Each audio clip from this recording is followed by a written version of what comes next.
What's up YouTube, Capital G here, checking out some brand new Psychic Synchro support that just got revealed coming out of Savage Strike. We know that this is essentially the Synchro set so far. Yasaku is Synchro summoning, Revolver Synchro summoning, everybody's Synchro summoning. They gave Tech Genis, TG some new support. Still waiting on a new TG Synchro monster, that'd be kind of cool. I expect it to be in this set, but who knows? And I obviously expect us to get more Synchro support in this set revealed later. Now, I'm not sure if this is a full-on archetype. It's really interesting because when you look at these cards aesthetically, kind of looks like they splashed together like side frames and maybe something like Speedroids. Looks like they basically combined those two archetypes when they came up with this. But let's go ahead and break them now. We got three cards to talk about: a tuner, a synchro monster, and then of course the non-tuner monster. This actually helps out an archetype that's kind of old, but it's seeing a very big resurgence, and I'm not sure if Konami intended on that, but I'm going to talk about that archetype in a second.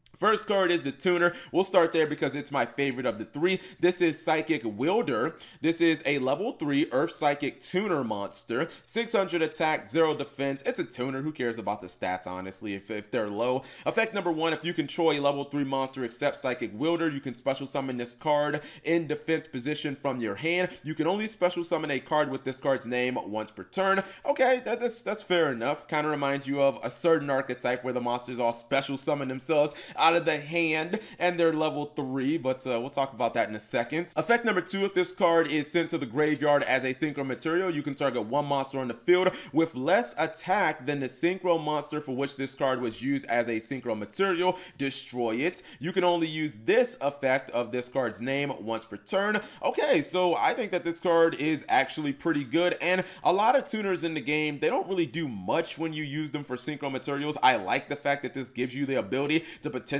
pop a monster. Let's just say that you wanted to make a Naturia Beast. You got a couple of scapegoat tokens on the field. Getting a Naturia Beast on field and then being able to pop one of your opponent's small monsters right now, that's actually pretty damn good, especially considering that the effect is going to happen from the graveyard. So even if your opponent uses something like Solemn Strike, you're not really going to be losing anything. I also like the fact that this card can special summon itself out of your hand inherently, so it's not even a guaranteed thing that you ever have to normal summon this card. Now let's talk about the elephant in the room, and that is this could actually be used in Sekka's Light Burning Abyss. This card might be really good for Burning Abyss because it's a level 3 monster that can special summon itself out the hand whenever you have a level 3 monster on field. And what do we know about the Sekka's Light Burning Abyss deck? The entire deck is full of nothing but level 3 monsters. Even the hand traps like Ghost Ogre are level 3 monsters, so you could easily use this at worst for like a Dante material, or technically you can use this to summon Virgil because he's a generic little boy.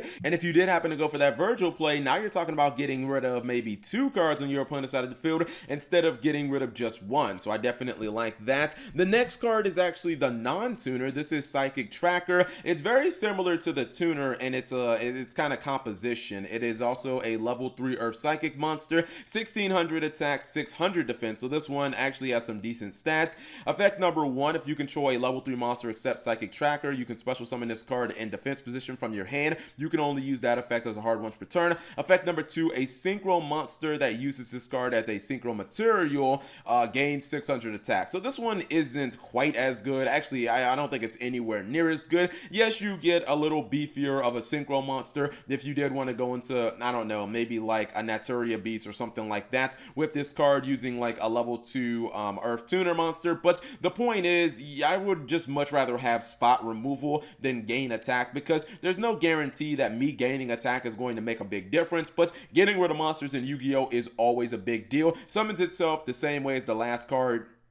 Overall, I think that if you're going to splash either one of these into a Sekka's Light Burning Abyss, I'd probably pick Wielder, just because the option to make the Virgil is definitely there, and then you could potentially pop something. And then the last card is the Hyper Psychic Riser. This is a new synchro monster. It's a level 6 Earth Psychic type, of course, because it has Psychic in the name, so it has to be. 2000 attack, 600 defense. Is it me, or does Konami seem to have some type of affinity with 600 in this archetype? 2 of the monsters have 600 defense, and then one of the monsters has 600 attack. So there's something weird going on with the number 600 here. Anyways, this card is generic as a level 6 synchro. It just requires 1 tuner plus 1 or more non-tuner monsters. So, okay, just about any deck can make this. Actually, it says +1 non-tuner monster, so I guess you have to make this with 2 monsters. You can't make it with like, 3 or something weird like that. Your second effect is the hard once per turn. First effect says monsters with attack less than this card's attack cannot attack, and monsters on the field with attack higher than this card's attack cannot activate effects.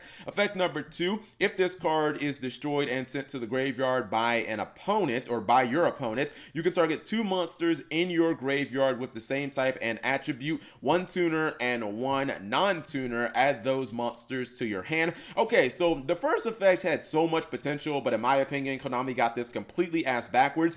I don't understand why. Like, you wouldn't want big monsters on the field to not activate their effects, because generally speaking, the point of big monsters like Boral Sword and Borolo Dragon is to bring the damage. Those are the cards that end the duel. Those are the cards that do the big amounts of damage. Those are the cards that I don't care if they activate their effects. I don't want them to be able to attack, mainly because I don't want them to run over this card. And then when you think about small monsters on the field, those are your Armageddon Knights, your Outergeist Sequidiuses, and the cards that are basically combo starters or disruptive cards. Those are the cards that I don't care if they attack, because they're small, they're little, they don't really do that much damage, but they're the cards that get to the bigger monsters. So I don't understand why Konami made the card this way, and what makes it such a waste is this card doesn't actually negate effects. It just says your opponent can't activate them at all, which is by far the highest level of stopping effects. Now, when it comes to the second effect, there was actually something I thought about here and where you could use this card, because obviously Konami wants you to get back the other psychic monsters, the 2 level 3s. That's actually pretty decent. Your opponent destroys this card, you get both level 3s back from your hand,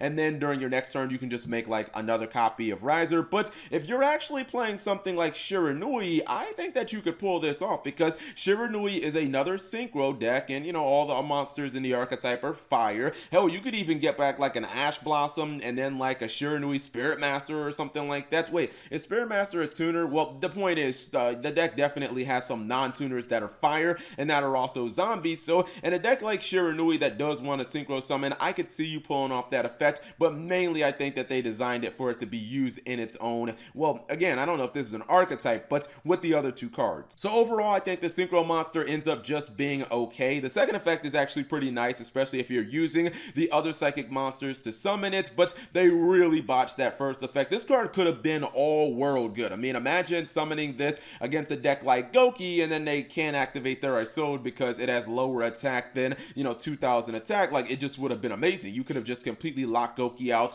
from any of their plays, but they mixed up the effect and they really killed the potential of this card. The tuner is amazing. I would definitely consider running that in like Sekka's Burning Abyss, or maybe in some other decks that revolve around level 3, or maybe want to synchro summon. And the non-tuner is really not that impressive. I think the tuner is just way better. But whatever you guys think of this new synchro support, leave it in the comment section below. Thank you guys for watching. As always, subscribe if you have not already. Turn on that notification bell for daily videos.